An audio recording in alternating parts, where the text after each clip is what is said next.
ராஜமாணிக்கம் நிறுத்தா. அப்பா என்ன விடுங்கப்பா. முத்தழகு அவள் ஆஸ்பத்திரி கூட்டிட்டு போ.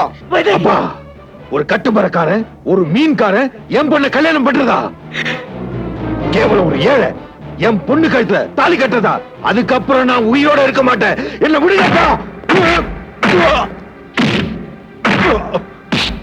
என் பேர புள்ள ராஜாவா இருக்கணும், ஏழையா இருக்க கூடாது. எவன்டா ஏழை? எவன்டா ராஜா? வாட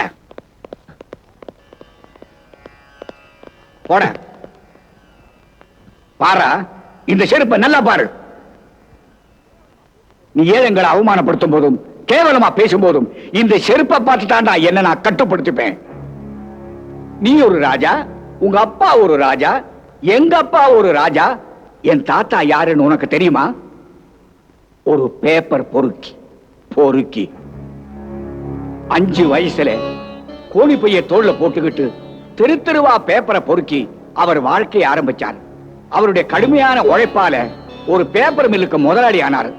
படிப்பறிவே இல்லாத அவருடைய உழைப்பையும் முன்னேற்றத்தையும் வளர்ச்சியையும் பார்த்து ஒரு ராஜா தன் மகளையே அவருக்கு கட்டி கொடுத்து என் தாத்தாவையும் ஒரு ராஜா வாக்குனாரு.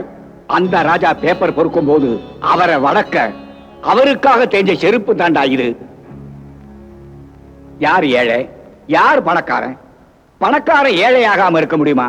இல்ல ஏழைதான் பணக்காரன் ஆகாம இருக்க முடியுமா? ஏய், இந்த கட்டுமரக்காரன் நாளைக்கே ஒரு கப்பலுக்கு அதிபதி ஆகலாம். ஆனா உன்ன மாதிரி திமிரு பிடிச்சவங்க கப்பல் கவிழ்ந்தா ஒரு கட்டுமரம் கூட சொந்தம் இருக்காரு.